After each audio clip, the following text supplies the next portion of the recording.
El libro es fuerza, es valor, es fuerza, es alimento, antorcha del pensamiento y manantial del amor.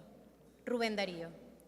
El Ministerio del Poder Popular para la Cultura y la Plataforma del Libro se complace en darle la bienvenida al acto de celebración del Día Internacional del Libro y la Lectura.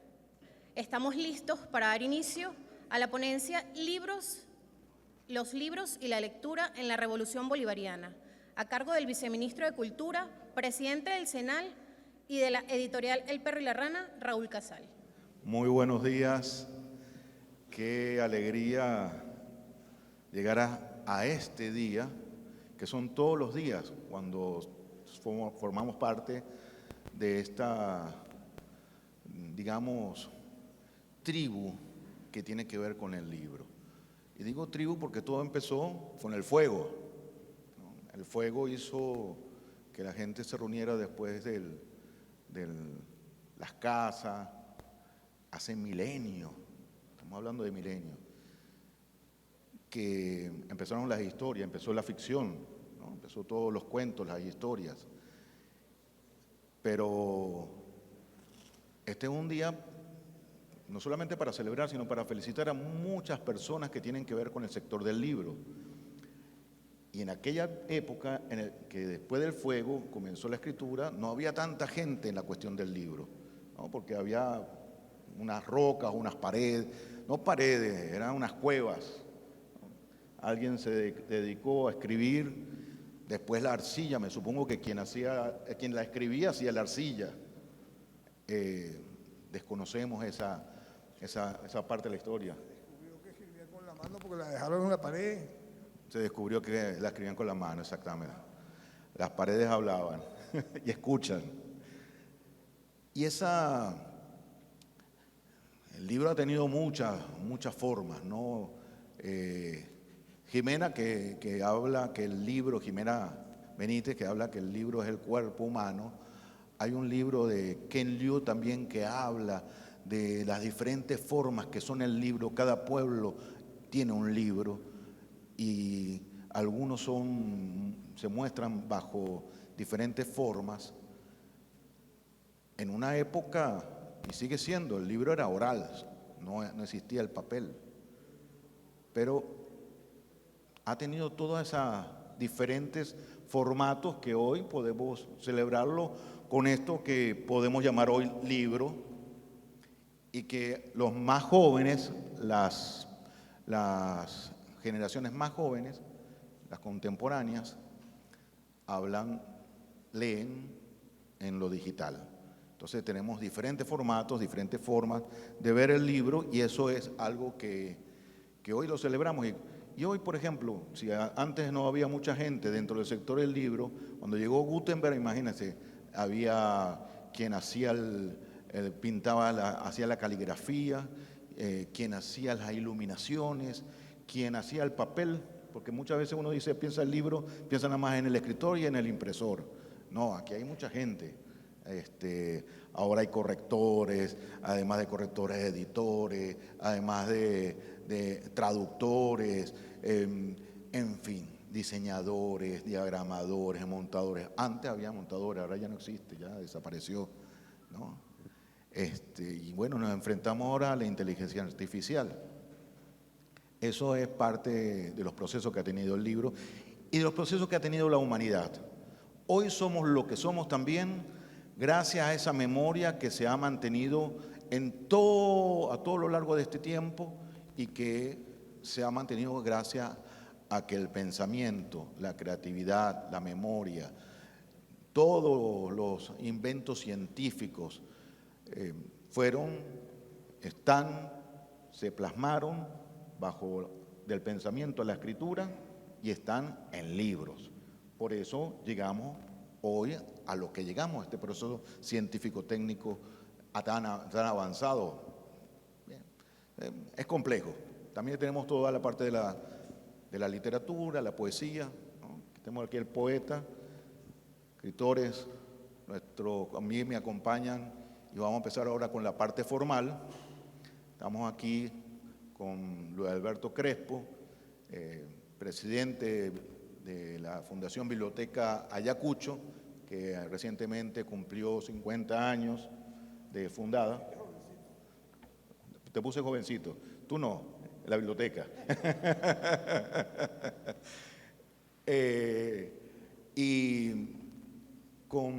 forma parte de la plataforma del libro, y con esto representamos de alguna manera buena parte de la plataforma del libro, porque aquí están compañeros de la Imprenta Nacional, de Monte Ávila, que es parte fundamental también de este acto, de la Casa de Rómulo Gallegos, del CELAR, Centro de Estudios Latinoamericanos y Caribeños Rómulo Gallegos, que su presidente, Pedro Calzadilla, en estos momentos se encuentra en otras actividades y en otras latitudes, pero que está haciendo una labor también de parte de esta institución y por la patria.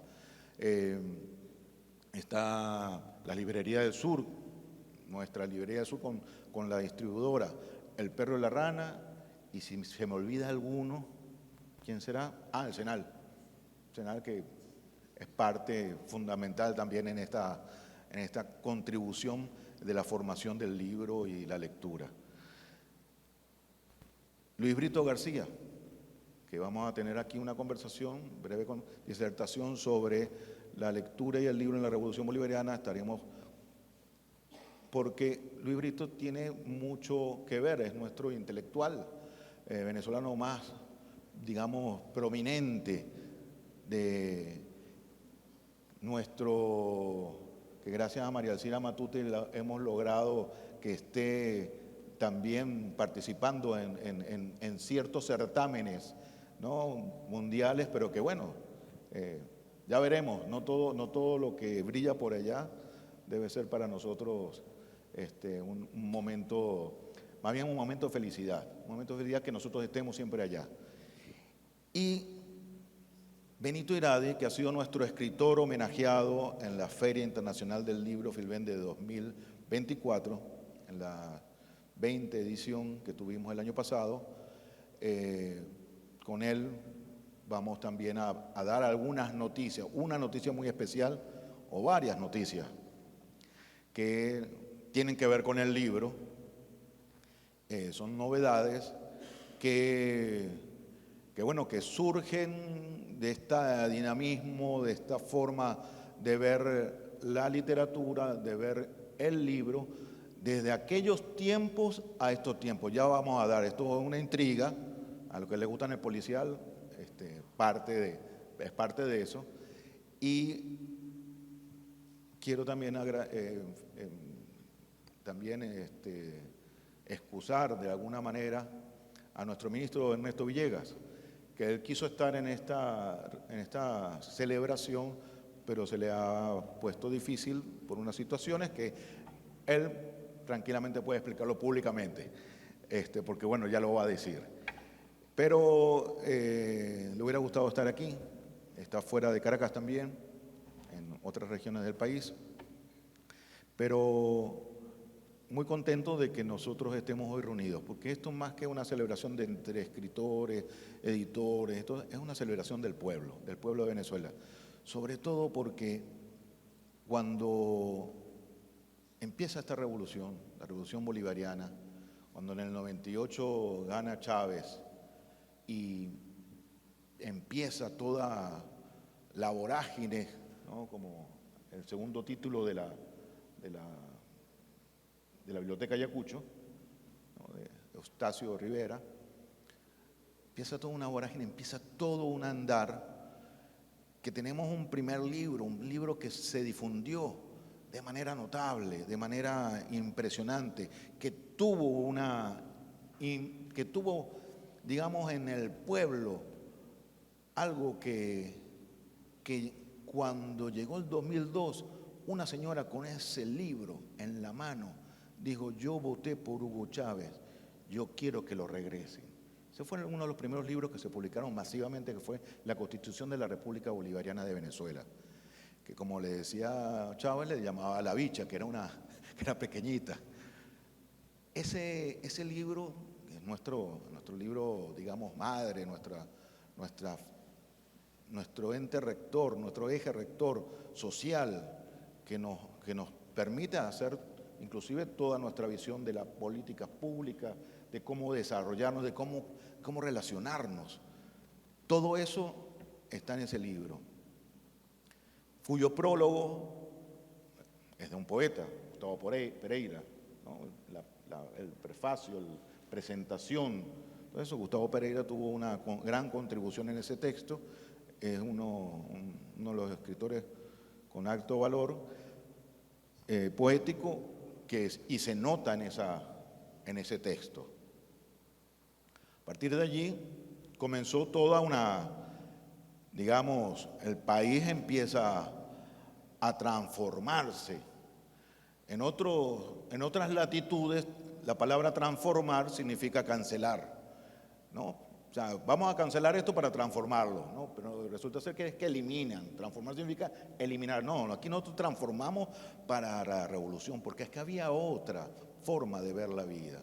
Y esa fue la impronta que le dio el presidente, el comandante Hugo Chávez, que una vez que retomamos ese 13 de abril, que celebramos hace poco, la retoma del gobierno, de la revolución, empezamos con nuestros compañeros que estaban a oscuras, los analfabetos, 1,5 millones de analfabetos.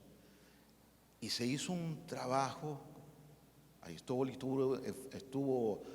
digamos, líder en esa área, y con Cuba, con los hermanos cubanos que estuvieron con nosotros en ese plan de alfabetización, que no bastaba con salir de la oscuridad, llegar a leer 1,5 millones de personas que estaban sin saber leer ni escribir, pues logramos en el 2005 ser un país libre de analfabetismo. Pero había que darle, así es, fue un gran logro de la patria. Para salir de esa oscuridad, llegar a la luz, teníamos que darle más luz, y fue con libros.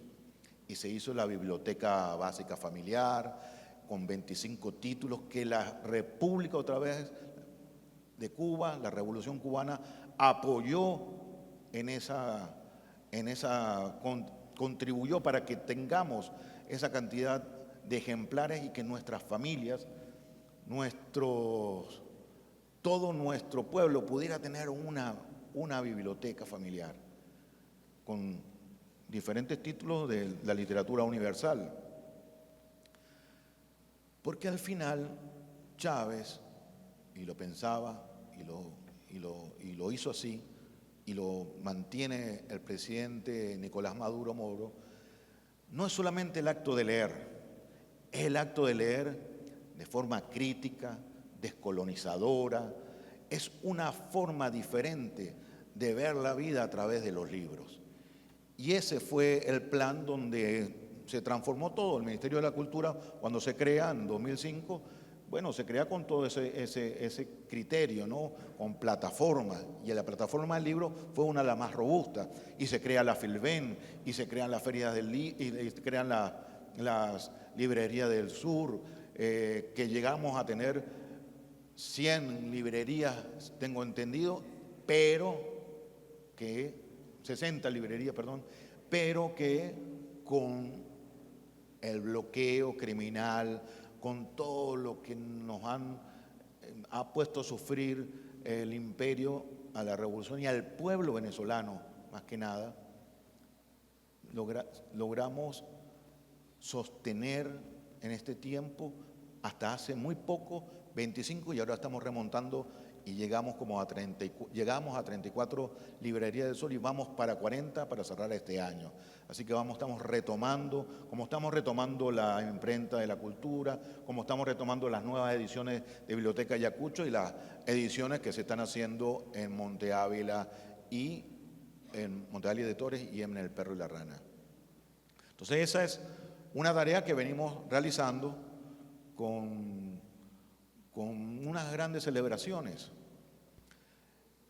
Este año se celebra, además en el día de hoy, lo que ya todos ustedes conocen. Y bueno, imagínense, aquí estamos 4 hombres, si tuviera aquí el ministro Néstor Villegas, dice, bueno, nos criticaría, y efectivamente, y además hay que criticarlo, son 3 hombres, por 3 hombres es el Día Internacional del Libro, entonces es un poco difícil. Pero lo interesante es que he visto que en el Premio Internacional de Novela Rómulo Gallego, que llegaron 480 novelas, ¿no? 474. Bueno, 474. Pero no sé la cantidad, pero de la participación de escritoras es impresionante. No sé si tenemos esa estadística. 33%. Y son de una alta factura realmente. La verdad que está muy reñido este premio para este año. Y bueno, aquí estamos y tenemos a Lionel, que además canta. Por petición, además de María Elcira Matute, que dice, Lionel tiene unos textos que le ha puesto música y se lo ha hecho a propósito porque hoy también cumpleaños Earle Herrera.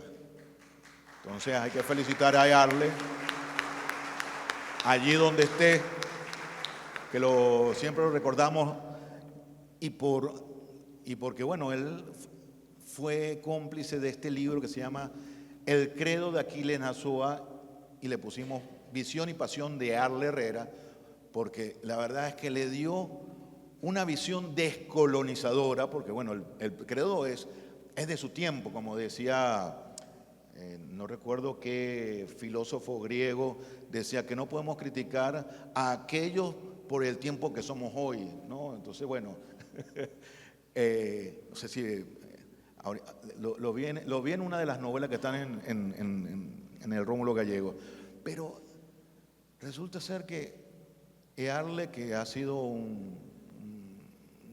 digamos un poeta, un escritor, periodista, entonces Lionel le hizo una música, la canción del bloqueo, y es parte de lo que vamos a ver. Yo voy a cerrar para después continuar con una última cifra, porque son muchas las cosas que tenemos que mostrar y que están aquí atrás en pantalla, poco a poco. Pero le quiero dar la palabra a Luis Alberto Crespo, en principio, para que nos diga de este proceso, porque él fue parte también de este proceso en la revolución que tiene que ver con la lectura y el libro. Bienvenido, Luis Alberto. Muchas gracias. No fue el segundo. Es decir, primero me asombra que la biblioteca de Ayacucho ya le pertenece a todo el mundo, más allá de lo que se piensa, de que es exclusivista, que somos libros con smoking, no. Creo que el éxito es tal que hasta se confunden los títulos que ya forman parte de la biblioteca de Ayacucho. Empezó con Bolívar y después con Neruda.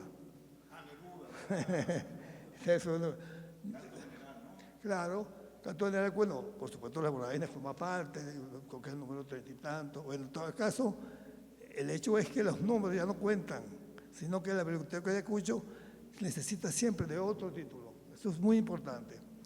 ¿Cuántas veces yo he estado ante la difícil explicación de por qué no sigue renovándose la biblioteca de Ayacucho? Y yo no quiero decir que esta es una biblioteca que tiene la ropa del pueblo, la ropa justamente no tan ostentosa como aparece en los títulos. Es decir, somos pobres.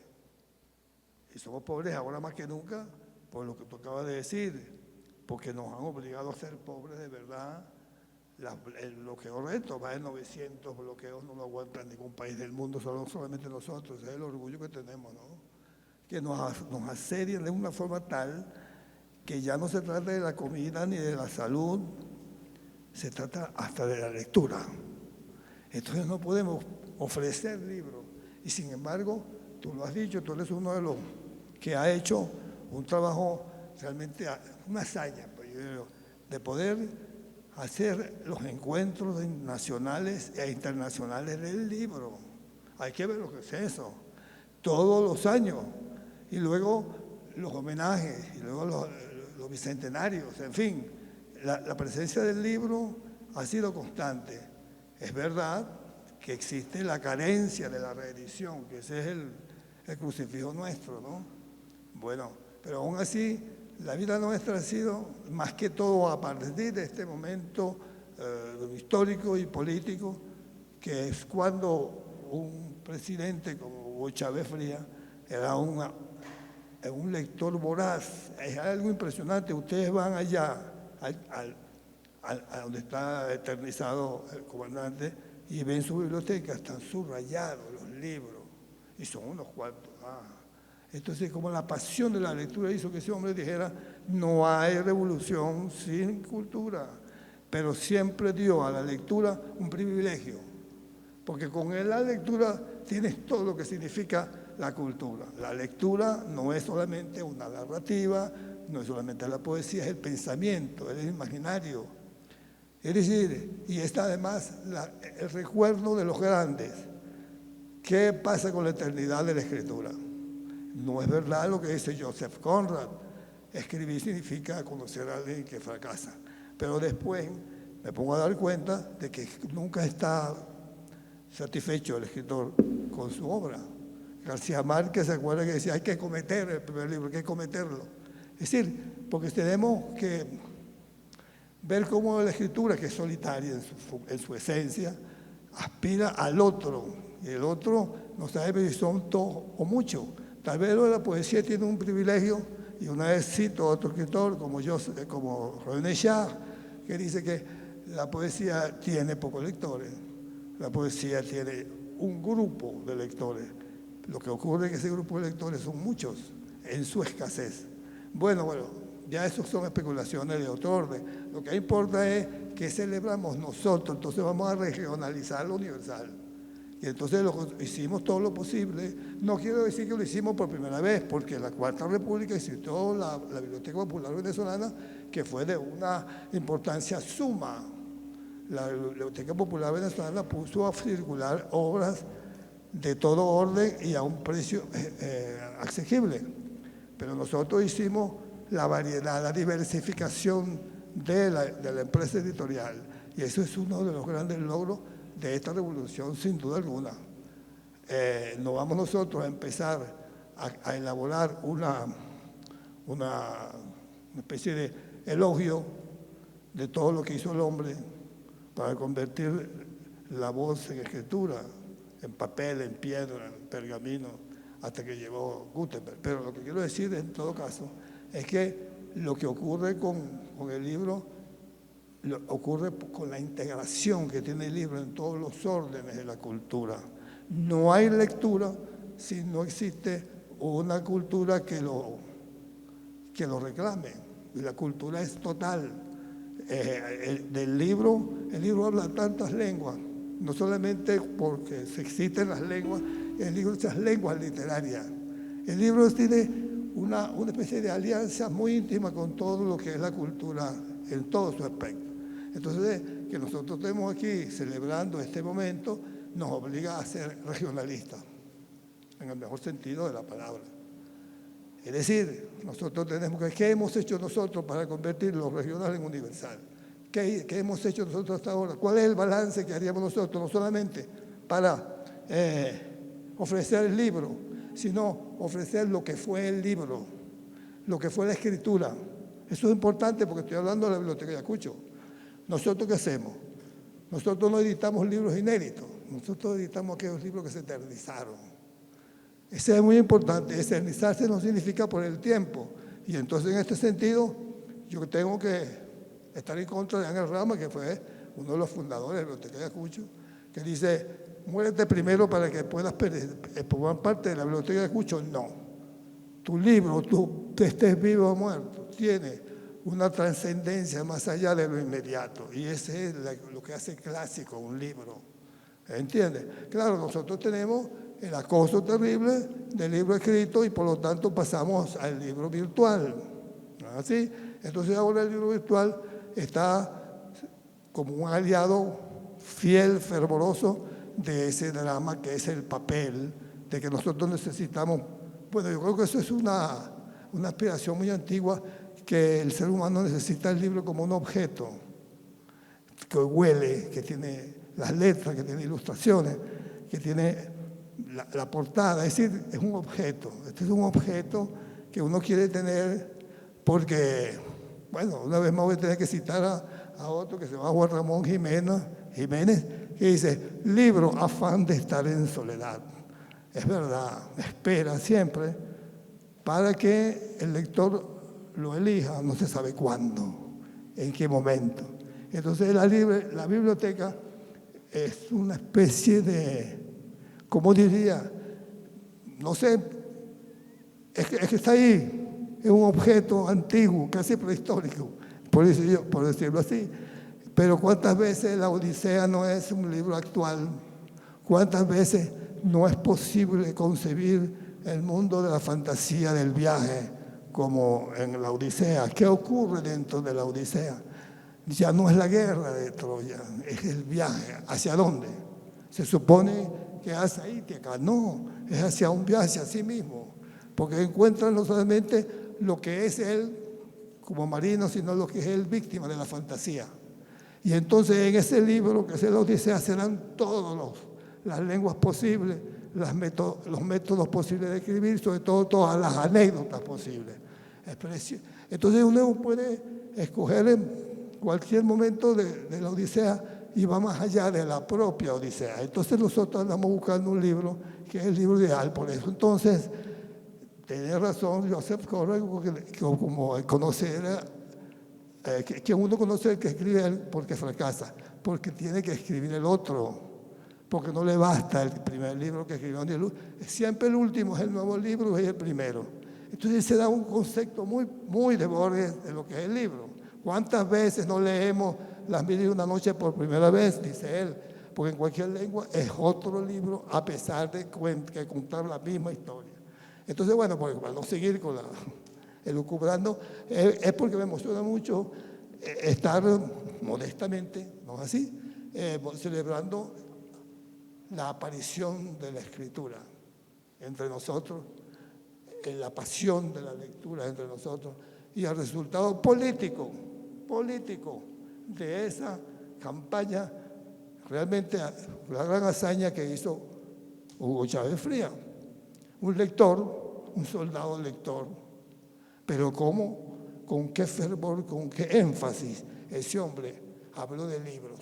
No había domingo en que no hablara de libros. Nosotros conocemos porque hemos leído a Bolívar con él. ¿Lo hemos leído por primera vez acaso? Sí. ¿Cómo puede entonces un presidente, un comandante, un hombre que quiere inventar un país, y todavía no hemos podido inventarlo del todo, que concibe la lectura como el baluarte esencial de la transfiguración de la realidad social y espiritual? Entonces yo ahora me voy a callar la boca, porque yo quiero oír a estos que están aquí al lado mío, que tienen mucho que ver con el libro, no solamente pues los autores, sino porque han sido incansables, fervorosos de divulgarlo. Muchas gracias. Gracias, poeta. Y menos mal que Zeus no tenía inteligencia artificial, ¿no? Poeta, el escritor, el intelectual Luis Brito García.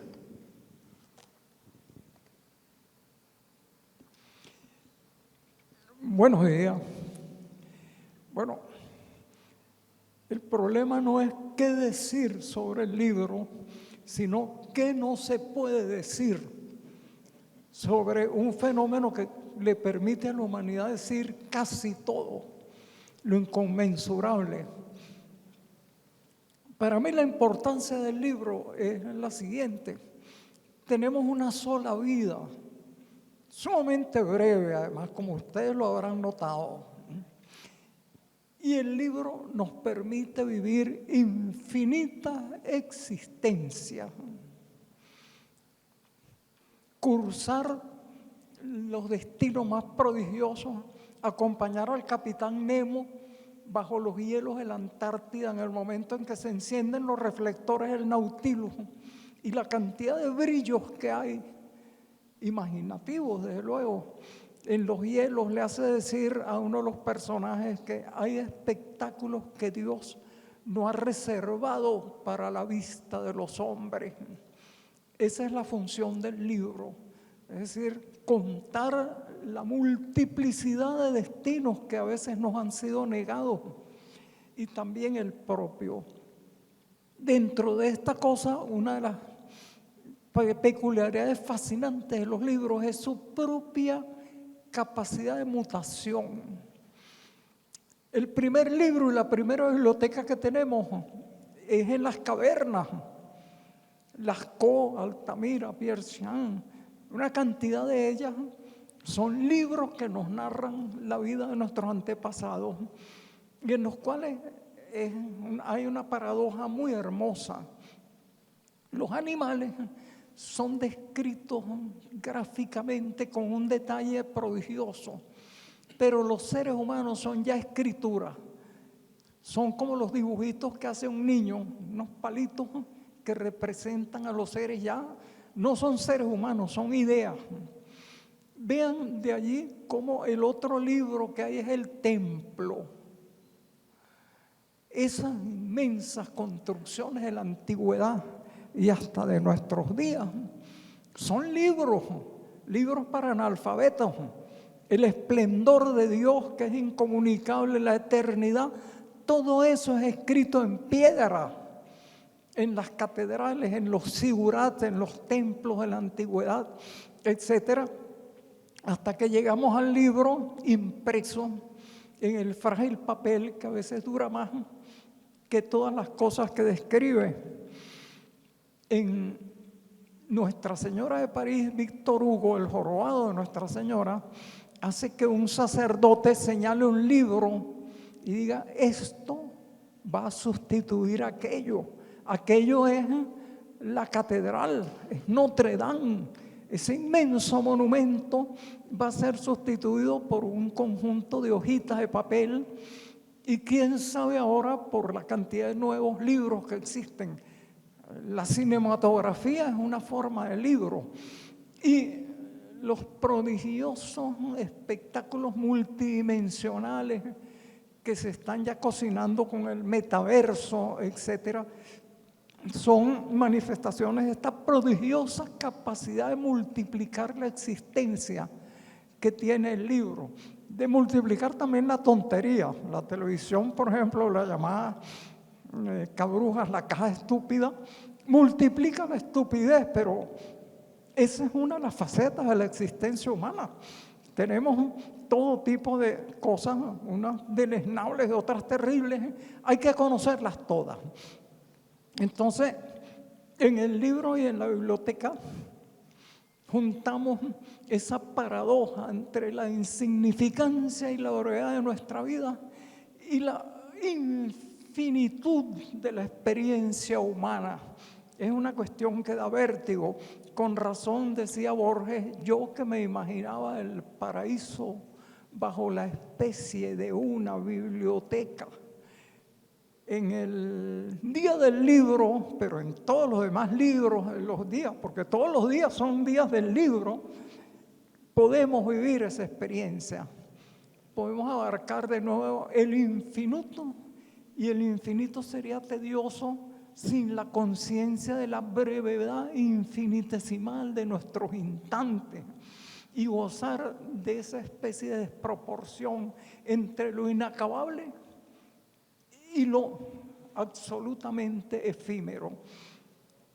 Toda biblioteca es un templo a todas las experiencias, los cuentos, los relatos, los barruntos, los errores y los aciertos de la humanidad.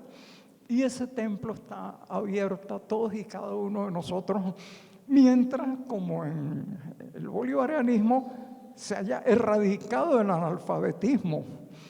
Exactamente, entonces es un banquete prodigioso, una orgía infinita e interminable, abierta a todos, al precio nada más de dedicarle un pequeño tiempo de su vida a la dimensión del infinito. Muchas gracias.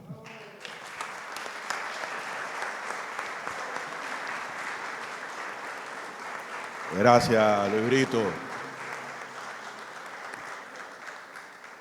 Quisiera que me pusieran la penúltima, la última ficha de aquí en la pantalla, la última. Vamos a colocar esa misma. Ah, bueno, ahí está. Este es el resultado de esta, digamos, batalla que hemos tenido, que hemos librado en todo este tiempo, pero además, digamos, desde la humanidad hacia acá, ¿no? Y la Revolución Bolivariana es parte de este tiempo y es el que estamos hoy celebrando también. Y con esta, nosotros hicimos, digamos, una recopilación de cantidad de ejemplares que hemos publicado y resulta ser que para la Feria del Libro que hicimos en Miranda, Petare, el presidente de la Asamblea Nacional, Jorge Rodríguez, iba a inaugurarla, fue a inaugurarla. Y él me hizo una pregunta sencilla, que me la han hecho antes el presidente, me la ha hecho el ministro, me lo han hecho mucha gente, se la ha hecho María Elcira, se la ha hecho Freddy Ñáñez, todos nos la hemos hecho, ¿cuánto hemos publicado? Y la verdad que nunca lográbamos conseguir una cifra, ¿no? Teníamos algo, y la última que nosotros vimos del ministro, yo le decía, pero es que estamos contando nada más la del Ministerio de la Cultura, como si fuéramos una sola, fuéramos el todo, y no, somos una parte de todo lo que está haciendo la revolución. Entonces empezamos a buscar en todas esas partes para que mostremos la fortaleza de esta revolución, de este pueblo, que ahora podemos ver libros en cualquier rincón del país, poetas que han ido, que cruzaron ríos, llevaron bibliotecas a nuestros pueblos originarios, por allá por el Amazonas, compañeros de las Fuerzas Armadas que llevaron libros en aviones, en barcos, en diferentes formatos, que fueron parte del Plan Nacional Revolucionario de Lectura con el Morral del Soldado, que fue el que tituló Hugo Chávez a ese plan, donde nuestros soldados, los que se estaban formando en las Fuerzas Armadas, bueno, tenían también libros que eran descolonizadores, que eran una manera de ver diferente nuestra realidad, nuestra historia, ¿no? Entonces, eso fue una tarea titánica y aquí hicimos ese recuento y lo vemos aquí. La biblioteca familiar que surgió con lo que comentamos de salir del analfabetismo. 25 títulos contenía esa biblioteca. Se hicieron 1 millón de ejemplares de cada uno, 25 millones en total. Después vino la biblioteca básica temática, 40 títulos. Y con ello 25 millones de títulos más, ejemplares más. Biblioteca básica de autores venezolanos, donde están nuestros escritores, nuestros dramaturgos, poetas, que lo llevó a cabo Monte Ávila en su momento. Fueron 100 títulos que en total 1.200.000 ejemplares. Biblioteca popular para los consejos comunales, 40 títulos, 2,5 millones de ejemplares. Publicaciones masivas de 236 títulos en total, 62 millones de ejemplares. Libros de textos gratuitos, 80 títulos. Y estos libros son nuestra colección bolivariana, la que nuestros estudiantes de primaria y secundaria se forman. Es decir, eso también son libros, porque hay gente que quieren poner, digamos, que el libro nada más es aquello que tiene literatura, que tiene el libro específico del autor. No, eso también son libros. Como también son libros, y lo hablábamos con Paco Ignacio Taibo II en una reciente conversatorio que tuvimos, que al Fondo de Cultura Económica se le critica porque saquen una colección que se llama Los Vientos del Pueblo, porque no pueden colocarse en anaqueles, porque no tienen lomo, porque son engrapados, porque son libros de 12 páginas, 18 páginas, 26 páginas. Entonces dice, ¿quién dice que esos no son libros? Es decir, son libros las cuevas de Altamira, pero no son libros estos de 12 páginas. ¿Quién lo dice? Los libros lo deciden los lectores, los que lo leen. Entonces, en ese arduo trabajo estuvieron también los libros que se hicieron en el MINSI, en los diferentes ministerios de Ciencia y Tecnología, en el IPASME, Ministerio de Educación, las gobernaciones. ¿Cuántas editoriales? Cuando el poeta Tarek William Saab, que es poeta, defensor del pueblo, militante de los derechos humanos, y también es editor, que hizo una editorial allá a Eduardo Sifontes en la gobernación. O sea, siempre no es, y por eso tenemos muchos de nuestros políticos dentro de la esfera del alto gobierno que son escritores, que son lectores, porque están pensando también en la forma de cómo entregar el conocimiento a los diferentes rincones del país, en toda su forma, en todo su formato, no importa cómo estos sean. Y así se hicieron 320 millones de ejemplares entre todas las gobernaciones, en todos esos vientos del pueblo, como lo llamaría Paco Ignacio Taibo II, que es un muy buen resumen. Y entre todas esas cosas llegamos a más de 500 millones de ejemplares. Y creo que nos quedamos cortos todavía en la estadística.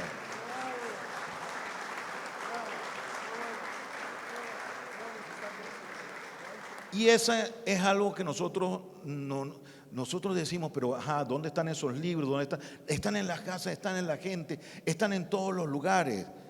Y la gente los recuerda, la gente lo tiene un imaginario ya de que este es un país del libro.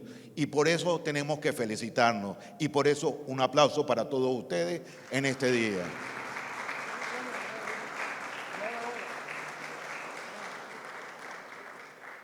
Y aquí está Benito Iradi, y ya me estoy poniendo ronco a pesar de que tengo un micrófono.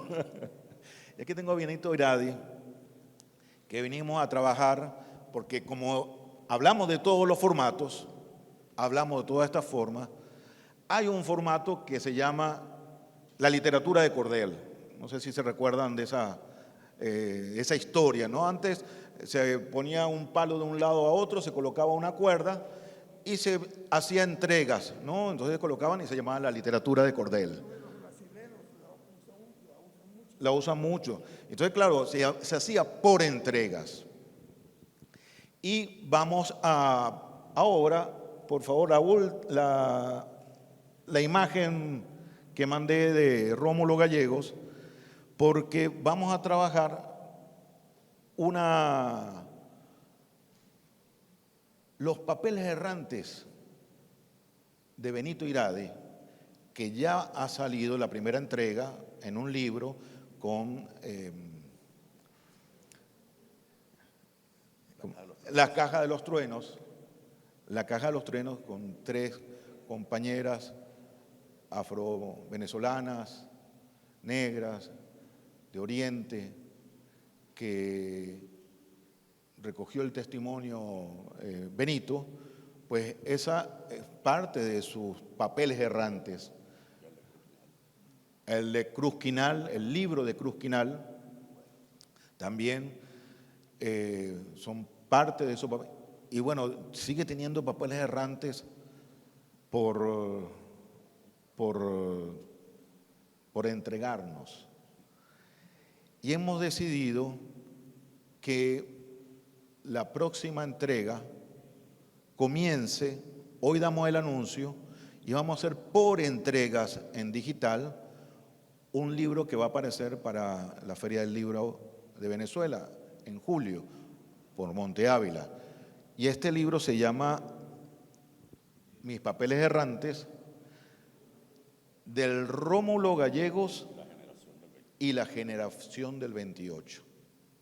Entonces, qué mejor momento estar en esta casa de Rómulo Gallegos, Centro de Estudios Latinoamericanos y Caribeños, Rómulo Gallegos, para dar este anuncio que además le dejo la palabra a Benito. Muchas gracias, Benito. Gracias, Raúl. Bueno, le confieso que yo no esperaba estar aquí hoy. Ayer apenas hablaba con Raúl en la tarde y me dijo que me acercara al acto. Yo estaba en una reunión aquí con la Misión Viva Venezuela, allí en la estancia, me viene caminando hasta acá. Pero me siento enormemente complacido de esta fecha, de este momento, de compartir con amigos tan apreciados, con todos ustedes. Y me puso Raúl la tarea de hablar de algo que creo que todos conocen y sobre lo cual se ha debatido mucho. Hay una famosa generación, se dice, pero ese es motivo de debate, que se conoce como la generación del 18. Yo tuve la suerte de conocer a dos hombres que pertenecieron a esa generación. Uno de ellos llamado Carlos Augusto León, escritor, destacado poeta, y otro también que conocí ya anciano con su bastón. Yo era adolescente, iba a la Biblioteca Nacional que quedaba allí en el antiguo edificio frente a la Ceiba, frente a la Asamblea Nacional. Y como yo venía del interior y no sabía orientarme, ese hombre me llevaba a mí de la mano en vez de yo acompañarlo a él para indicarme cuál era el autobús que debía tomar.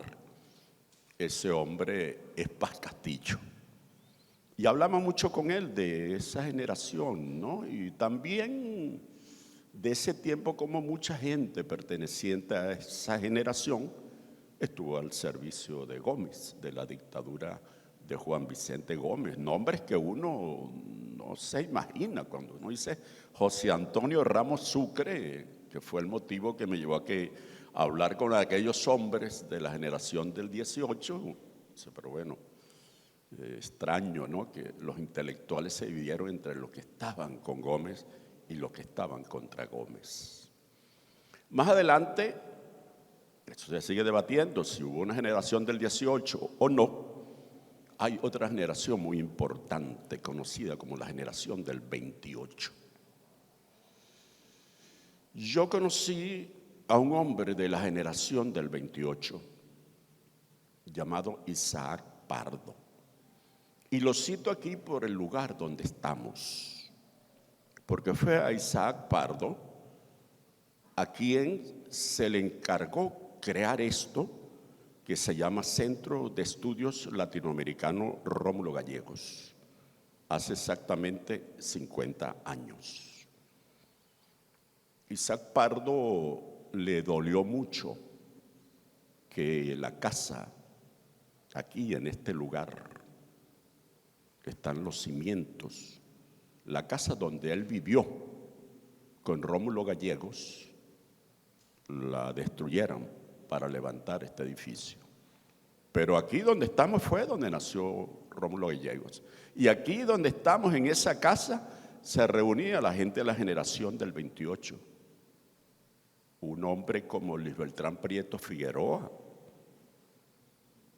que uno nunca se imagina, uno se imagina a Luis Beltrán Prieto Figueroa en el golpe cívico-militar del año 45 repartiendo 5,000 fusiles.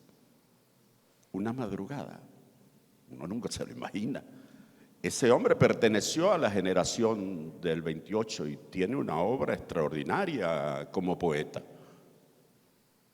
De la misma manera que me atrevo a nombrar a otra persona que yo no sabía, que inspiró una novela de Miguel Otero Silva, La muerte de Honorio. Ese hombre, Eduardo Gallegos Mancera, que era un niño rico. Lo que es La Vega era la hacienda de los Gallegos Mancera. Ya que hablamos de niños ricos, porque también hay una relación familiar. Gustavo Machado vivía en una casa que tenía más de 30 habitaciones, hijo de hacendados. Todo lo que dejó Gustavo Machado escrito en relación a la política, a sus ensayos y a su valentía. Más de la mitad de la vida encarcelado. Él sí sabe bien, sí supo bien que fue la generación del 28. Un día que se paró en el Teatro Nacional y para empezar su intervención en plena época de Gómez dijo: yo soy comunista.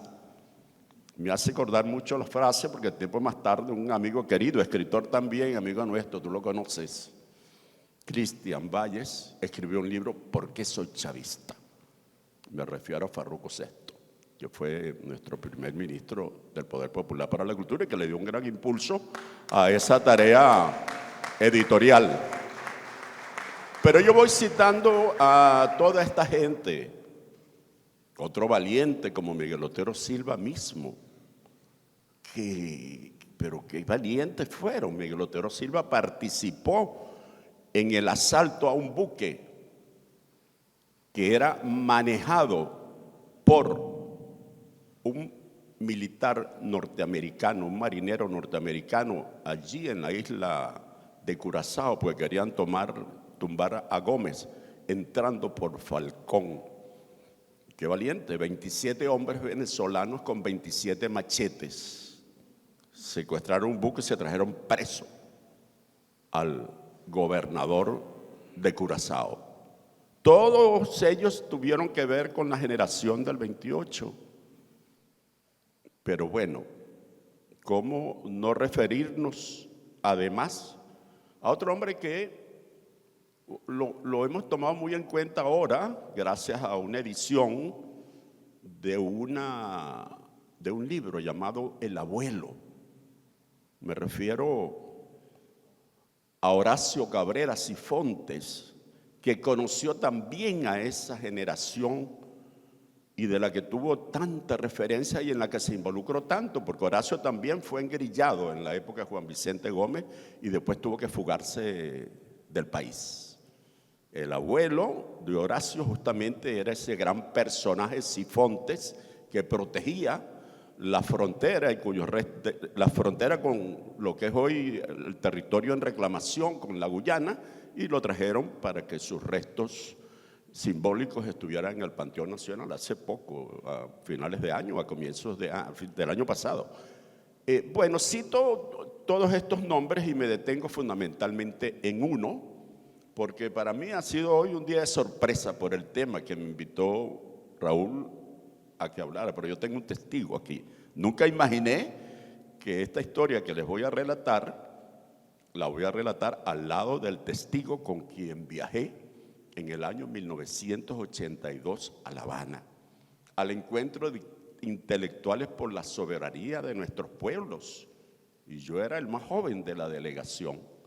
Viajábamos Luis Brito García, José Pulido, escritor y periodista, y Miguel Otero Silva. Y en ese vuelo a La Habana, yo empecé a descubrir a través de Otero Silva parte de estas historias que le estoy narrando de la generación del 28. Y de regreso seguimos conversando, pero es que además Miguel Otero Silva nos llevó de la mano para que yo tenía 30 años, para saludar a Gabriel García Márquez, para saludar a Mario Benedetti. Uno se asombró. Yo fui con Miguel Otero Silva y con Luis Brito García al Palacio de la Revolución a ver a Fidel imponerle la orden José Martí a Nicolás Guillén. ¿Qué tipo de gente tan maravillosa uno pudo conocer en la adolescencia? Y digo que Luis Brito es testigo porque en ese encuentro con Otero Silva empezamos a hablar de Rómulo Gallegos. Y era el año 82 y en el 84 era el centenario de Rómulo Gallegos y yo me entusiasmé con la idea de tanto que hablamos que yo desconocía. Yo no tenía idea que Gallego era ateo. No tenía idea que los alumnos ricos no lo dejaban estudiar con gallegos. La iglesia no lo quería. Pero que Gallego era amigo de los comunistas y amigo también de los de otros partidos políticos. Que Eduardo Gallegos Mancera me haya contado que cuando era perseguido para meterlo preso, porque Rómulo Betancourt decidió que los diputados del Partido Comunista no podían estar activos, los mandó a meter preso en el San Carlos. Y uno de los que logró huir fue Eduardo Gallegos Mancera. Y que él me diga que él en esta casa, donde están los cimientos, donde está ahora este edificio, cuando Gallego estaba ya en sus últimos momentos, 2 días antes de morir, que ya no hablaba producto de una ACV, él llegó a visitarlo porque lo quería demasiado. Aquel tipo comunista quería solo tocarle la mano a Gallegos, y él decía que cuando Gallegos le apretaba la mano, me lo contó, él sabía que le estaba diciendo algo. Y yo le pregunté a Eduardo Gallegos Mancera, pero ¿era o no era un hombre prestado a la política Rómulo Gallegos? Y Eduardo Gallegos Mancera me dijo: Benito, yo no quiero hablar de eso, porque todos amamos muchísimo a Gallegos. Esa Venezuela de la generación del 28, donde Juan Liscano, que es otra de las personas con quien yo hablé tanto, me dice que iba en la mañana a dictar una conferencia sobre folclore a la Casa de Acción Democrática y en la tarde iba a la casa del Partido Comunista de Venezuela.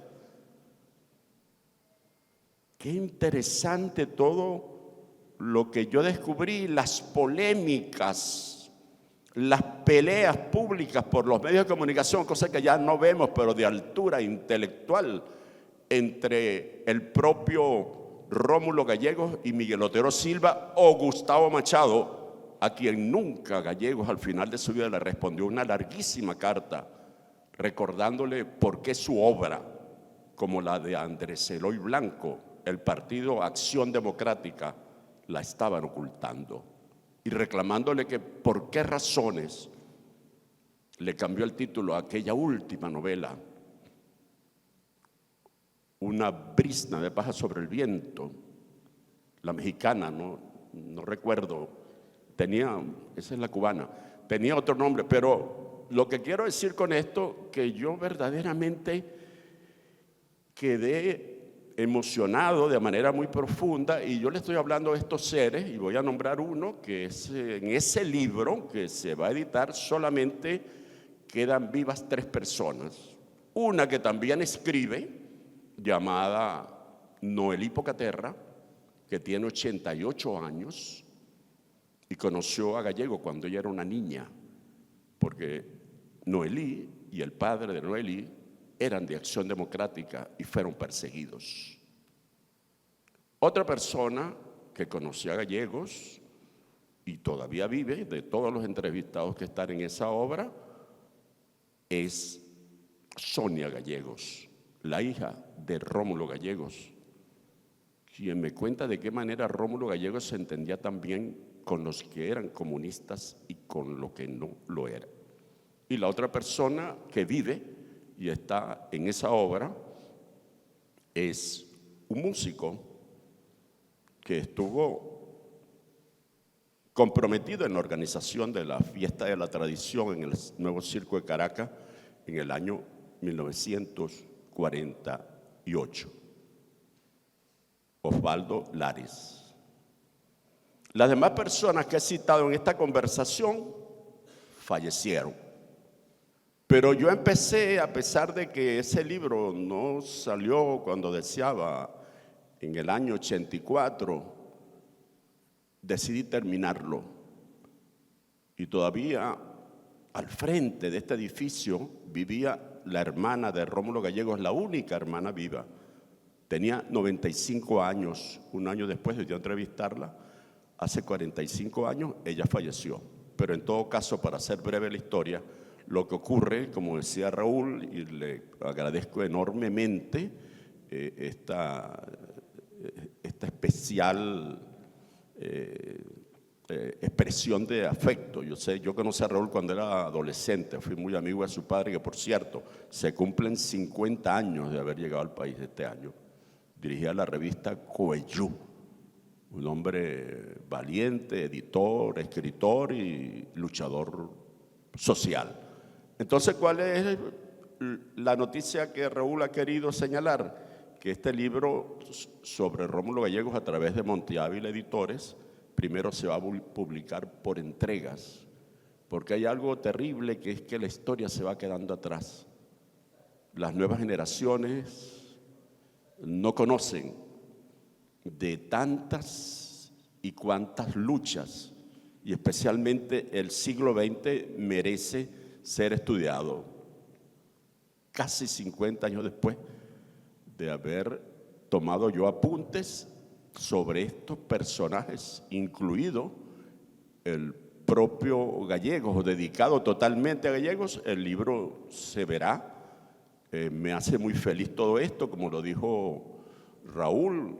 Yo me he mudado de un lado a otro. Mucha gente piensa que yo he dejado de escribir, pero después de los 70 años me dio por empezar de nuevo. Ya no eres el joven escritor que quedó atrás. Y yo todo eso lo tengo guardado y lo llamo mis papeles errantes, y he recibido la propuesta de Raúl que a través de Monte Ávila progresivamente todos esos papeles errantes se sigan publicando. Muchas gracias.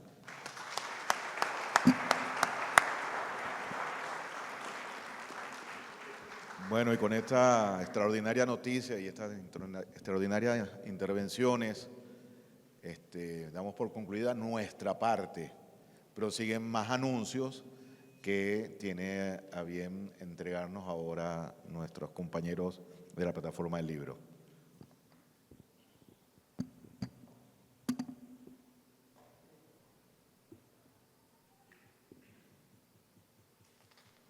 Primeramente, por favor, sellemos con un aplauso los testimonios y las ponencias de estos 4 hombres, 4 maestros del libro, a quienes la literatura venezolana les debe tanto. Gracias.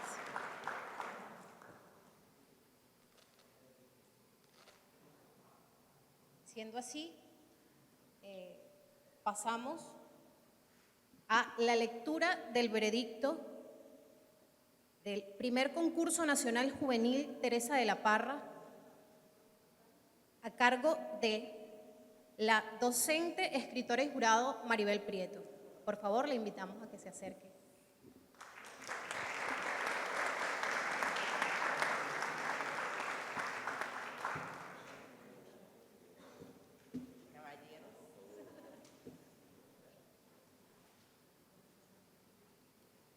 Buenos días con alegría para todos y para todas en este día tan hermoso y además con esta antesala de historia de la literatura venezolana, de historia de la Revolución Bolivariana y de ese gran lector que fue el comandante Hugo Chávez, de quien aprendimos y con él ciertamente leímos a Bolívar.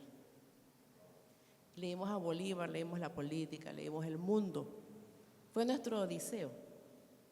También el comandante Chávez. Este primer concurso nacional juvenil Teresa de la Parra tiene un pequeño antecedente y es el seminario que se hizo para los maestros y las maestras de liceo y de bachillerato, que se llamó Tras las huellas de Teresa de la Parra, que con mucho orgullo y con mucho amor llevamos 3 profesoras, la profesora Flor Bella, que está por aquí, la profesora Gloria Caballero, de manera virtual hacia los maestros a nivel nacional. Y de eso salieron los semilleros de la literatura, de la nuestra literatura, y que de seguro van a seguir esas historias de nuestro país, de la generación del 18, generación del 28, de la generación del 2008, y ahora ya en las cédulas yo me quedaba asombrada cuando leíamos con las compañeras, porque los números de cédula van por 40 millones, por 36 millones, y nosotras somos de 8 millones, y veíamos una diferencia de edad, pero lo que veíamos que era una gran potencialidad de nuestros jóvenes y nuestras muchachas en la escritura venezolana. Me hacía comentario Cristian, creo que se movió de la silla. Me dice, mira, y hoy está cumpliendo años Teresa, hoy está cumpliendo, también hoy, Día del Libro, fíjense, nació Teresa, Ana Teresa de la Parra.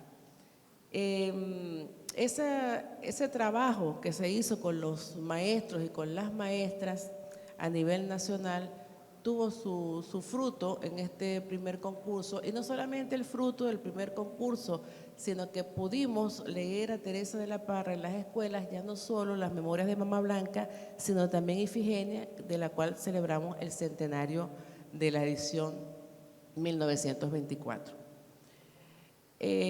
Luego de eso se hizo la convocatoria dentro del marco de las políticas públicas del Ministerio del Poder Popular para la Cultura, que dirige, que lleva el señor Casal, Raúl Casal, desde el Centro Nacional del Libro, y bueno, es un equipo maravilloso, donde está la profesora Iris, que lo acompaña en estos inventos maravillosos, que además dice allá arriba, otro mundo es posible, y que nos reúne y nos convoca a esa palabra, o esa expresión martiana tan hermosa que dice Martí en Maestros Ambulantes, que ser cultos es la única manera de ser libres. Y ser cultos es la única manera de ser libre, la posibilidad, por supuesto, es en la lectura. No hay otra posibilidad de engranaje, de vivicitud, de experiencia, no solamente lectora, sino experiencia de vida que nos permite de viajar, como bien lo expresan estas chicas, estas muchachas de los liceos, de viajar a partir de la lectura. Y que las biografías de las muchachas que nos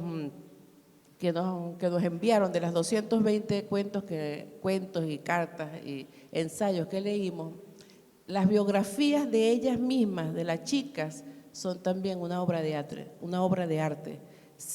Ya lectoras desde los 9 años, ya lectoras desde un proceso también propio, emancipatorio, que da cuenta no solo de cómo piensa nuestra juventud en el 2025, sino qué está pasando en la espiritualidad de nuestros jóvenes. Y podemos tener allí temas como el bullying en las escuelas, tuvimos temas además de la migración en Venezuela, de los cuentos y las cartas, la familia que no estaba. Hay una carta maravillosa, hermosa, que se llama Las Semillas por el Mundo, y Las Semillas por el Mundo era su familia que estaba en distintas partes y que se encontraban todos los días desde una manera, desde la imaginación, decía la chica, la autora de este cuento, desde la imaginación ella todos los días y todas las noches se sentaba a escribir, a conversar con sus primos y con sus tías que estaban fuera del país. Así que bueno, este concurso deviene de esa experiencia fabulosa que tuvimos en el seminario Tras las Huellas de Teresa de la Parra, y que hoy celebramos con el primer concurso nacional juvenil Teresa de la Parra, donde niñas y adolescentes estudiantes de bachillerato entre 12, 14, 15 y 18 años residenciadas en el país y forma parte de la actividad de los liceos, tuvimos el concurso en cartas, cuentos y ensayos inéditos. Participaron casi todos los estados de Venezuela, en un total de 220, Anzoátegui, Bolívar, Carabobo, Cojedes, Distrito Capital, Falcón, Guárico, La Guaira, Lara, Mérida, Miranda, Monagas, Nueva Esparta, Portuguesa, Táchira, Trujillo, Yaracuy y Zulia. Bueno, como buena maracucha, Zulia fue la que envió más textos, con 125 textos. En total tuvimos 12 cartas, 19 ensayos y 189 cuentos. Acta de veredicto.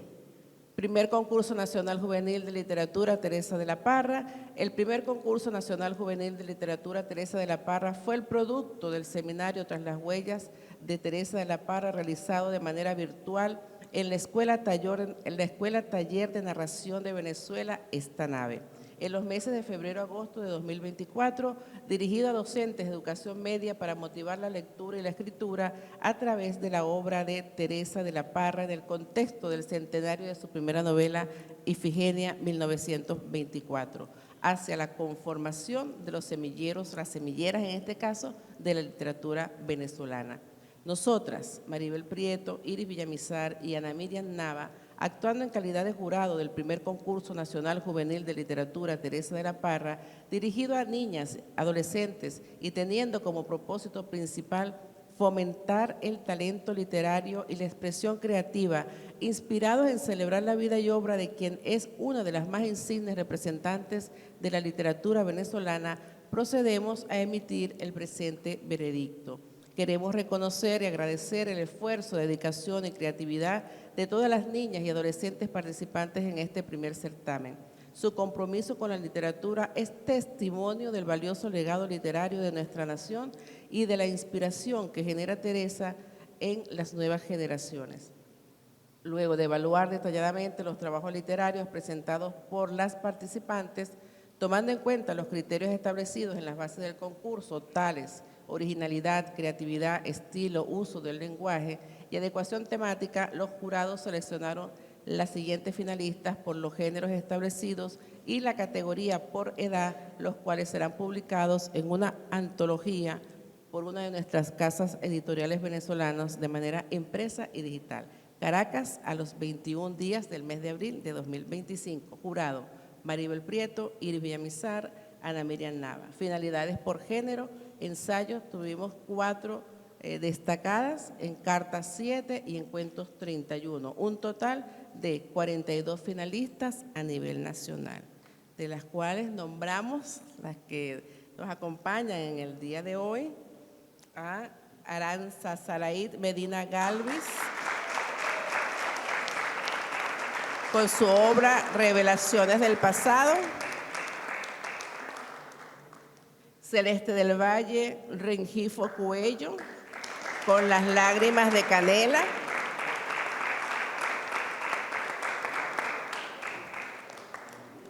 Vanessa Nazaret Leal Reverón, con La Fuerza de una Familia Unida, es de Miranda, de Charallave; Diagni Benaméndez, en Cuento Olive, es de Miranda también, de la Unidad Educativa Carmen Ruiz; Samantha Lucía estaba Lapicino, 2 días y 8 minutos, de Distrito Capital. Bueno, estas bellezas, chicas, muchachas lindas, maravillosas escritoras de este país, que serán entonces la generación del 2025, y que las aplaudimos, les agradecemos.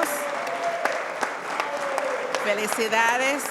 Bueno, y que este semillero siga aportando a la construcción de esa patria hermosa que nosotros y nosotras comenzamos en el 2098 y un poco más, por supuesto, con toda la historia de nuestro país, la historia del siglo XIX, la historia de las independencias, la del siglo XX, y que con el siglo XXI nosotros abrimos una nueva etapa, una nueva historia para Venezuela. He aquí un ejemplo de ello. Para cerrar esta actividad vamos a dar la palabra a uno de los maestros de Charallave que fue partícipe de este hermoso, digamos que de este hermoso encuentro de poesía liceísta venezolana, el profesor Leonardo Cádiz, que viene además de Charallave, donde una de sus estudiantes es ganadora participante de este certamen. 2. Gracias, muchísimas gracias, profe.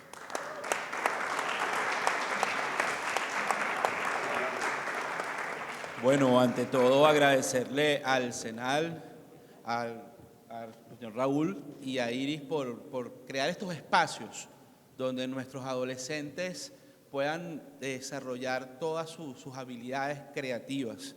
El libro es más que un artículo impreso de imágenes o de códigos, es un pasaporte al portador para la creación de sueños, para los viajes, y eso hay que inculcarlo en cada uno de nuestros estudiantes.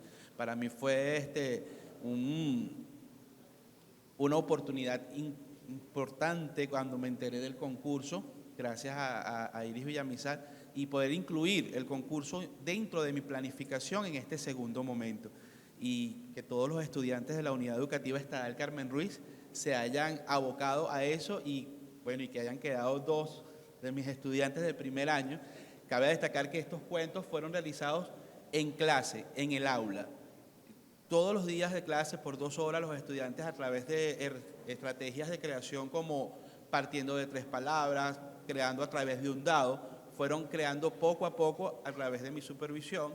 Retiraba las hojas, luego en la siguiente clase volvíamos otra vez y luego hicimos el proceso del ensamble de lo que fue incluso de la ilustración, trabajo que se hizo minuciosamente. Entonces, bueno, gracias, agradecido al Centro Nacional del Libro, a nuestro presidente Nicolás Maduro, a nuestro ministro y bueno, viceministro. Agradecidos. Bueno, muchísimas gracias, muchachas. Felicidades a las noveles ganadoras.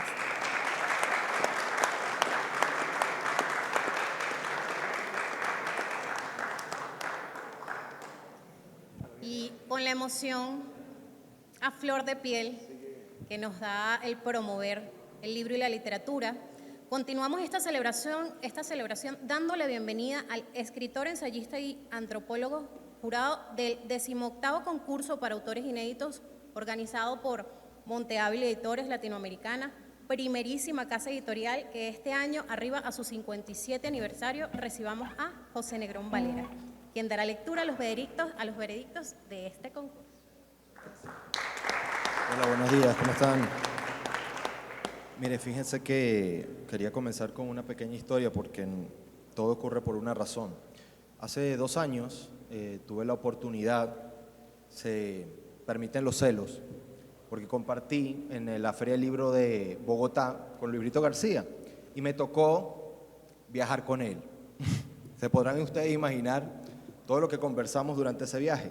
Pero una de las cosas que más recuerdo, creo que es lo que más me nutre, es que yo le pregunto, oye Luis Brito, con toda esta experiencia, toda esta historia, ¿me puedes decir, por si acaso me llega a tocar en algún momento, algunos consejos para ser jurado de un concurso literario? Bueno, no sé, ¿qué ven los jurados? ¿Cómo hacer para cuando vienen todos esos sueños en bandadas? Porque al final, cuando uno envía un documento, ¿no?, una obra, es un sueño, ¿no? Es un hijo que se está sometiendo ahí a juicio. Y me dice Luis Brito, con esa sabiduría que acabamos de ver, inagotable, me da varios consejos, me da 3, voy a contar solamente 2. En otro momento contaré el tercero, pero hoy voy a contar 2. Me dice que lo primero, me dice, oye Negrón, yo te digo una cosa, en mi experiencia, lo primero es que yo valoro siempre un experimento, así sea fallido, por encima de una obra literaria que sea absolutamente segura o se vaya por lo seguro o por lo ya conocido. Siempre valora los riesgos, siempre valora a esas personas que están tratando de ir un paso más allá en términos estilísticos, en términos de temática. Esos riesgos creo que son los que permiten que la literatura avance y proponga nuevas cosas. Yo entonces agarro y tomo nota. Primera. La segunda, palabras más, palabras menos, me dice algo así como que mantén siempre hacia los demás lo que te has prometido para ti mismo. Y yo creo que como jurado, una de las cosas que nosotros, o yo entendí con esa frase, es que así como hemos estado del otro lado y esperamos que los que están de este lado tengan una actitud correcta, ética, rigurosa, disciplinada hacia los textos que entregamos. Entonces ese segundo consejo me sirvió mucho, porque cuando me llama Monte Ávila, de verdad que lo agradezco y acepté realmente ese honor. Asumimos, y creo, hablo por todos los jurados en este caso, con mucho rigor, mucha disciplina, la lectura de cada una de las obras. Estuvimos trabajando con el equipo de Monte Ávila mano a mano, precisamente para que no se quedara ninguna obra sin leer y que cada una de las personas que enviaba a evaluación a este concurso de autores inéditos tuviese la mejor de las evaluaciones. Entonces, sobre la base de esas enseñanzas de Luis Brito, me permito decir que efectivamente lo que nosotros vimos durante este concurso deja a muy buen resguardo realmente la literatura venezolana y estas nuevas voces. Y que me precediera precisamente el concurso de Teresa de la Parra y estas muchachas, es una prueba más de que Venezuela va a tener por muchos años una camada, una gran herencia en este ámbito. Y creo que yo, lo hablaba con Cristian hace un rato, que una de las cosas maravillosas del libro, como tecnología, es que nos permite al final entender al ser humano. El ser humano podrá enfrentarse a libros de papel, a rúbrica en pergamino, a trazados en piedra. Probablemente vendrán los chips que se implantarán en el cerebro y entonces no tendremos ni siquiera oportunidad ni necesidad de abrir un libro, pero el ser humano siempre va a tener la necesidad de contar historias. Eso va a permanecer allí. Lo que cambia en todo caso es la tecnología, pero no nuestra manera de atrapar la realidad. Y creo yo que como tecnología eso es lo más importante del libro, que permite a la vida salvarse del olvido. Y como quería decir y expresar esto para de nuevo hacer patente mi agradecimiento por haber sido escogido como, en este caso, jurado del concurso de narrativa. Sin embargo, me tocó este honor también de decir los veredictos de inmediato de cada una de las menciones. Entonces, bueno, no sé, ¿empezamos de una vez? Ok. Es el momento de la noche. Veredicto, ok. Vamos a comenzar por ensayo. Se recibieron, en este caso, 9 manuscritos y voy a pasar a leer el veredicto. Nosotros, Pedro Telles, Carlos Pou y Alexandra Mulino, convocados por Monteavella Editores Latinoamericana el 2 de marzo del año en curso, en calidad de jurados del 18º concurso de autores inéditos, mención ensayo, procedimos a reunirnos en varias oportunidades vía online a fin de estudiar y debatir cada uno de los textos recibidos. El 23 de marzo a las 2 de la tarde acordamos de manera unánime seleccionar una obra ganadora y una mención especial. A continuación, los títulos de los textos con sus respectivos seudónimos. Obra ganadora: Dialéctica, valor y dominación. Ensayo sobre el patrón de poder de la modernidad, presentado con el seudónimo de Natalia del Mar. El presente ensayo de investigación revitaliza el debate teórico entre marxistas y decoloniales en un tiempo histórico donde las discusiones teóricas y epistemológicas han sido subestimadas por las corrientes posmodernas subjetivas y relativistas. Por tal razón, consideramos oportuno que tan prestigioso sello editorial abra la tan necesaria discusión que es, en última instancia, de carácter político e ideológico. Además, la obra está muy bien escrita y rigurosamente estructurada. Mención especial: lírica corporal, el malandreo, como forma de expresión en la danza contemporánea de Caracas, a cargo, y el seudónimo con que se presentó la obra fue Maggie.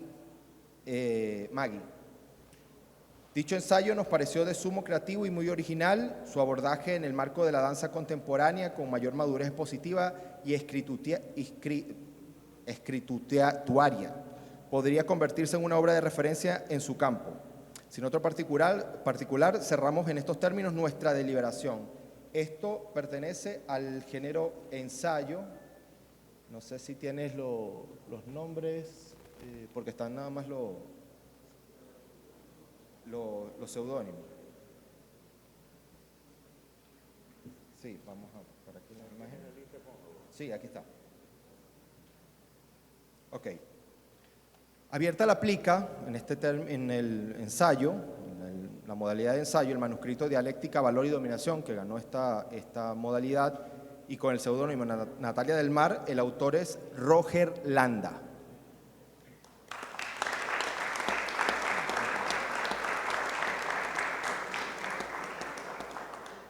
Ok.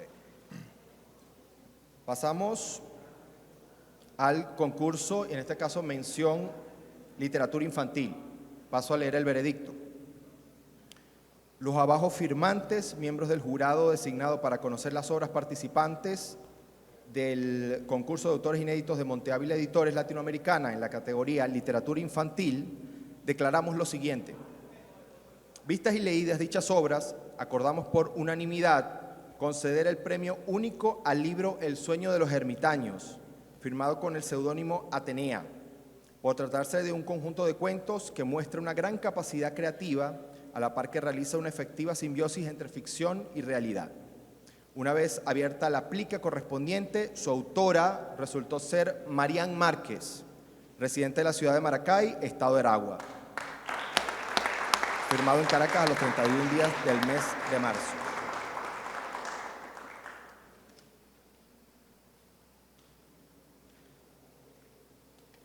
Ensayo. Ok. Dramaturgia. Nosotros jurados, Blanca Sánchez, Omar Vázquez y Lolimar Suárez, escogemos como texto ganador al manuscrito Las Formas, texto dramático presentado con el seudónimo Armando Riverón, quien ha sido seleccionado como ganador de la edición del concurso de autores inéditos de Monte Ávila en el renglón de dramaturgia. A partir de la valoración de la calidad literaria y agilidad dramática de sus diálogos, la construcción de personajes bien perfilados, la presentación de un conflicto dramático y la definición con claridad del espacio y el tiempo de su entramado. Este manuscrito, Las Formas, presentado con el seudónimo Armando Revirón, el autor es Daniel Forero.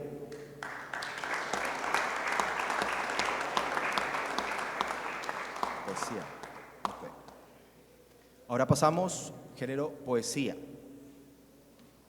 Nosotros, Beira Lisboa, Joan García y Yurimia Boscán, reunidos vía online desde Venezuela y Portugal, y habiendo sido convocados por Monte Ávila Editores Latinoamericana en calidad de jurados, en el género poesía, hemos acordado de manera unánime seleccionar la obra Adiós Samantha, presentada bajo el seudónimo Luis Beltrán, por sus registros en el uso de la palabra poética para abordar y evidenciar con propiedad e ironía temáticas sociales desde la plegaria y el desenfado. Se ampara en la lectura de diferentes poetas para mirar el acontecer y transformar lo cotidiano en imágenes audaces que denotan tanto conocimiento del lenguaje como manejo del oficio de escritura. Por otra parte, acordamos otorgar 2 menciones honoríficas a las siguientes propuestas: Necropsias, identidad en estado terminal, bajo el seudónimo Anatemadeus, por su precisión en el dominio del lenguaje poético entre silencios y divagaciones. Hay una observación. Se precisa eliminar el prefacio escrito por el autor, ya que no contribuye con la propuesta poética. 2. Tratado de Mendigos, bajo el seudónimo Tanja Niemeyer, por su fuerza y abordaje sin concesiones en tanto lo dicho y la estructura. El desquicio hecho cuerpo que se redime y rehace mediante la encarnación de símbolos, luz y sombra, experimentación, prosa poética y verso, en comunión con un grito que busca el horizonte. Este manuscrito, Adiós Samantha, presentado con el seudónimo Luis Beltrán, que ganó el género de poesía, el autor es Stefano Carconi.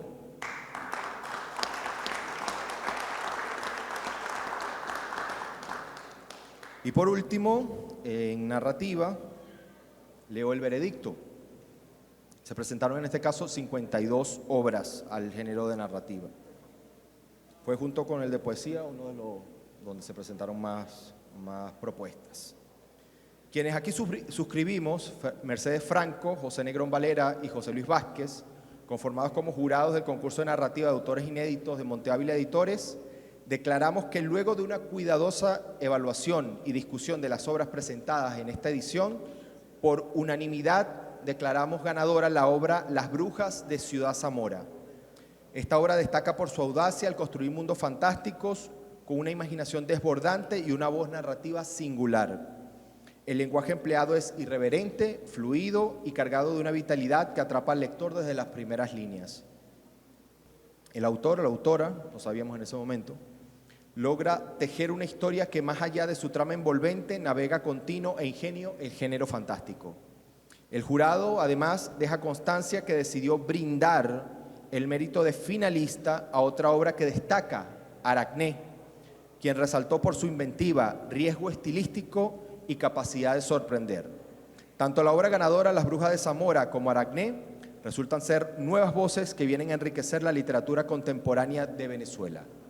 Al abrir la plica, se comprobó que Las Brujas de Ciudad de Zamora, presentada bajo el seudónimo de Gerardo Steinfeld, es autoría de Gerardo González.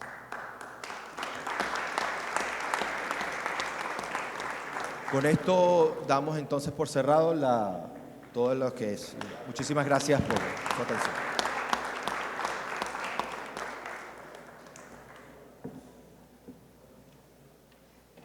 Bueno, felicidades a todos los ganadores que están presenciándonos a través de los live de la cuenta de Monte Ávila Editores.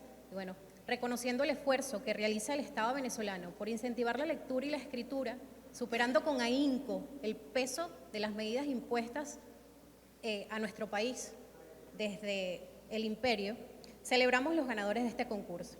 Para ello, ¿de qué mejor manera sino con música?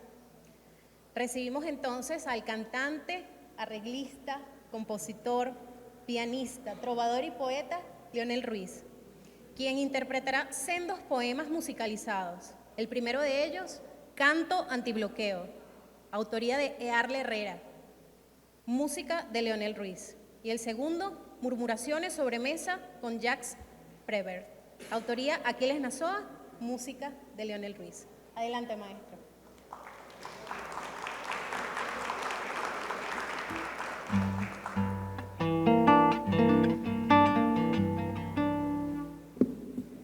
El frío no está fácil.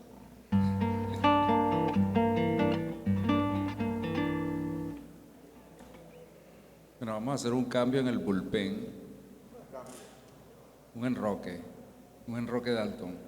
Vamos a hacer primero Murmuraciones de sobremesa con Jacques Prévert.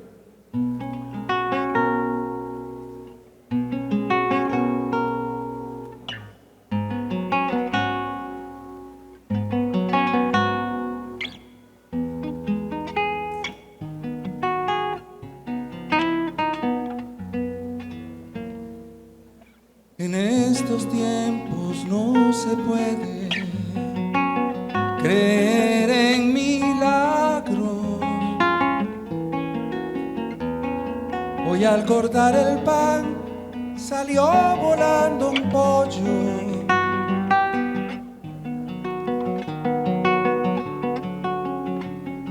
Luego supimos que era una broma del panadero. Ya decía yo,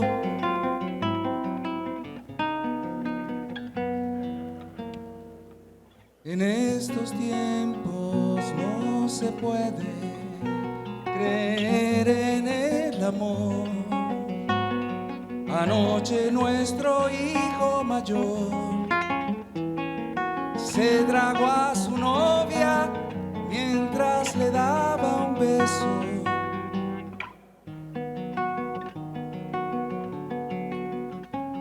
Luego se disculpó diciendo que había sido sin querer. Ya decía yo, ya decía, en estos tiempos no se puede creer en lo que pintan los pintores. Picasso acaba de pintar un caballo comiéndose el corazón de una muchacha, pero el cuadro se titula Muchacha comiéndose el corazón de un caballo. Ya decía yo, ya decía, en estos tiempos no se puede creer en lo que pintan los pintores. Picasso acaba de pintar un caballo comiéndose el corazón de una muchacha, pero el cuadro se titulaba Muchacha comiéndose el corazón de un caballo. Ya decía yo, ya decía yo, ya decía yo, ya decía yo.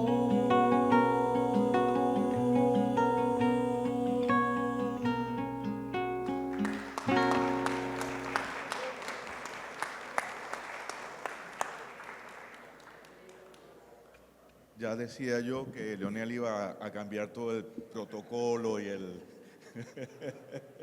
iba a voltear toda la tortilla y ya no, uno no puede creer ni en los cantantes. Es decir, como dice Aquiles Nazoa. Entonces ahora me toca cambiar también el guión y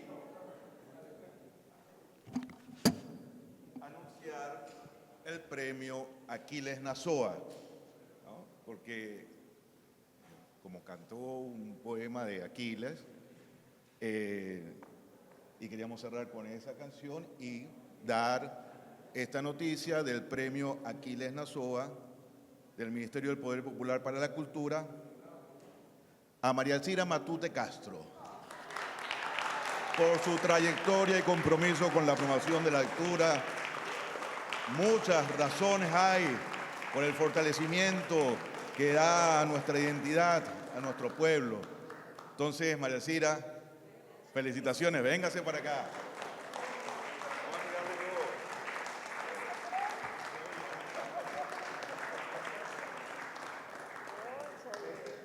Esto fue una sorpresa. El ministro Ernesto Villegas me dice, ¿cómo hacemos este premio? ¿Lo hacemos sorpresa, sorpresa? Le digo yo, me dice, sorpresa, sorpresa.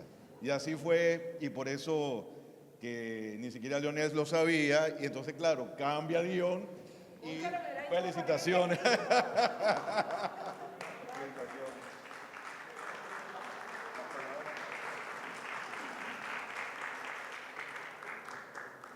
Bueno, de verdad que me tomaron por sorpresa, me hubieran dicho para ponerme vestido y tacones. Aquí dice, Premio Aquiles Nazoa del Ministerio del Poder Popular para la Cultura, María Alcira Matute Castro, por su trayectoria y compromiso con la promoción de la lectura para el fortalecimiento de la identidad del pueblo venezolano.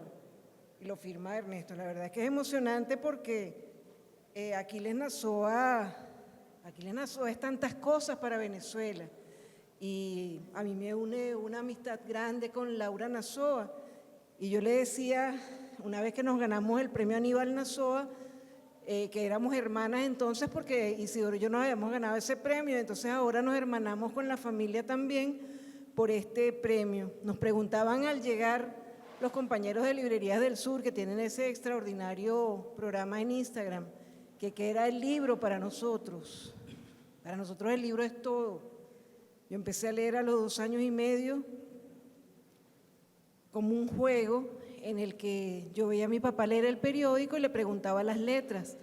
Y una vez mi mamá me dice, por echar broma, ¿no?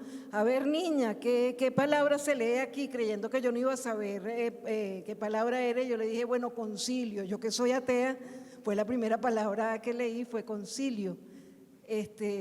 Así que me encanta recibir este premio, que es una gran sorpresa, que lo aprecio, que admiro mucho a Aquiles Nazoa y que en este año que cumplimos 20 años de transmisión consecutiva de la librería mediática en Venezolana de Televisión, es un regalo estupendo. Isidoro, mi esposo, dedicó prácticamente toda su vida en Venezuela al libro, y cuando estaba en Uruguay tenían una cooperativa de compra de libros porque no tenían platica, y entonces entre los compañeros de trabajo se reunían y compraban libros y después los compartían entre ellos.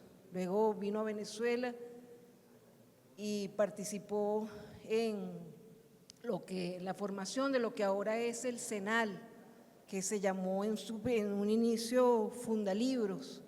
Creó aquí una empresa con muchos empleados que duró muchos años, y que estos avatares que va a narrar Leonel en su canción que Arle compuso contra el bloqueo, pues se llevaron por delante. Pero como bien dice Raúl, nos estamos recuperando con una valentía que es de aplaudir. El libro y la lectura saldrán adelante como siempre han salido. Venezuela lo que sabe es luchar. Así que agradezco la oportunidad al gobierno bolivariano por haber podido cristalizar durante estos años de Revolución Bolivariana todos los inventos que desde la librería mediática hemos tenido: concursos, programas de radio, encuentros, talleres, y que era el proyecto principal y que se consolidó, que que es la librería mediática que llevamos adelante en Venezolana de Televisión. En este mismo sitio, el 21 de junio y el 22 de junio en el CELAR vamos a tener actos centrales de nuestro aniversario 20 y junto con Biblioteca Ayacucho y la presencia de queridos amigos como Freddy Ñáñez, el ministro Villegas, Raúl Casal, los estoy invitando en este momento también de sorpresa.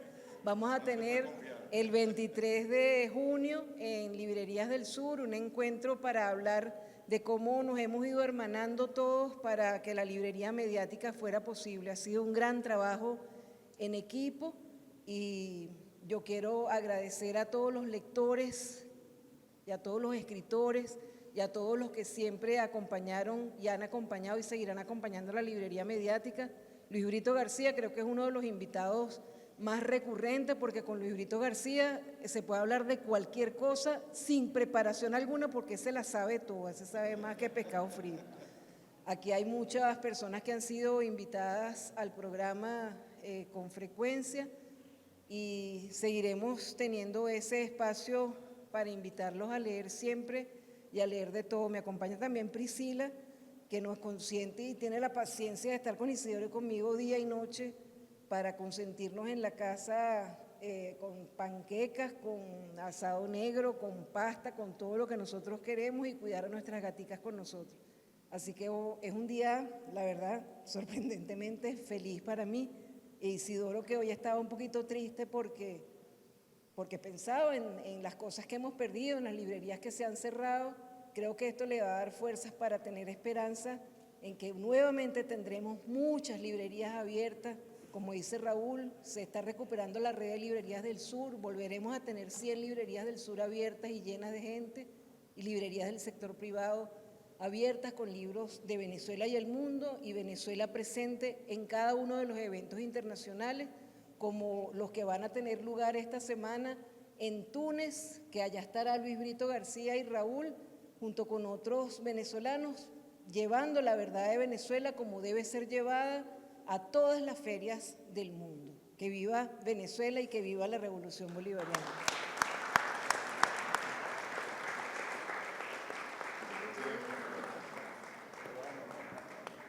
Muchas gracias. Leonel, ahora sí clausura el acto. Digo.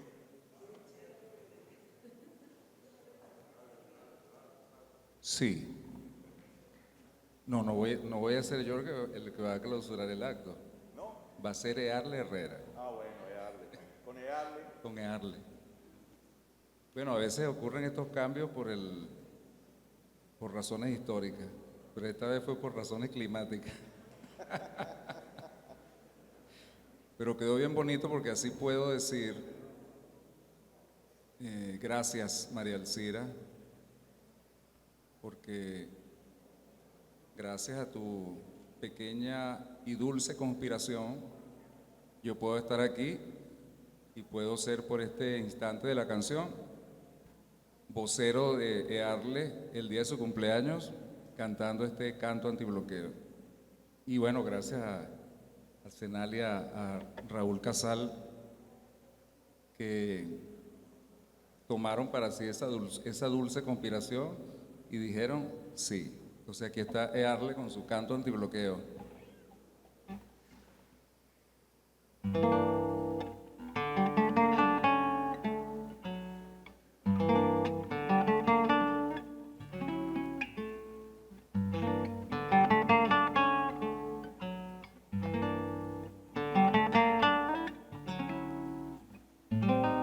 Bloquearás los puertos y las bahías, aprenderemos el nado de los peces. Bloquearás los aires y las nubes, te burlaremos con el vuelo de los pájaros. Bloquearás cordilleras y fronteras, seguiremos de las hormigas sus caminos. Te burlaremos con el nado de los peces, te esquivaremos con el vuelo de los pájaros. Te perderemos, te perderemos.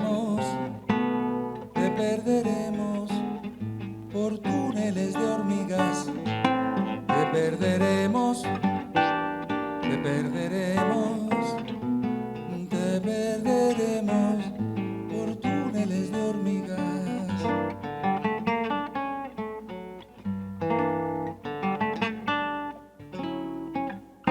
Bloquearás océanos y mares, pero jamás el nado de los peces. Bloquearás espacios siderales, pero jamás el vuelo de los pájaros. Bloquearás sierras y montañas, pero jamás de las hormigas sus caminos.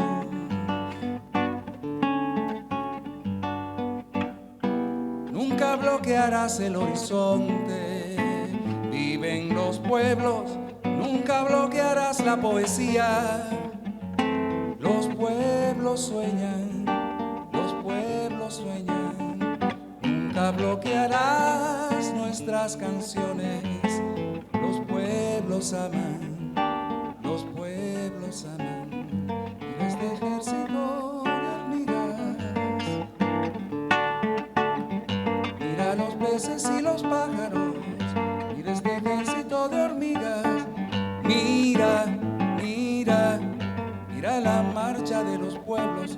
Mira, mira, mira la marcha de los pueblos. Mira, mira, mira la marcha de los pueblos. Mira, mira, mira la marcha de los pueblos. Mira, mira, mira la marcha de los pueblos. Feliz cumpleaños, Earle Herrera, y un aplauso, por favor, para todo lo que ha hecho la Revolución Bolivariana con el libro. Gracias, Raúl. Gracias. Gracias, don Eli. De esta manera finalizamos este acto muy especial y gracias por participar en todo esto que tiene que ver con el libro, la lectura, que seamos siempre un pueblo, como dice Arle, sueña, porque no nos podrán bloquear. Muchas gracias.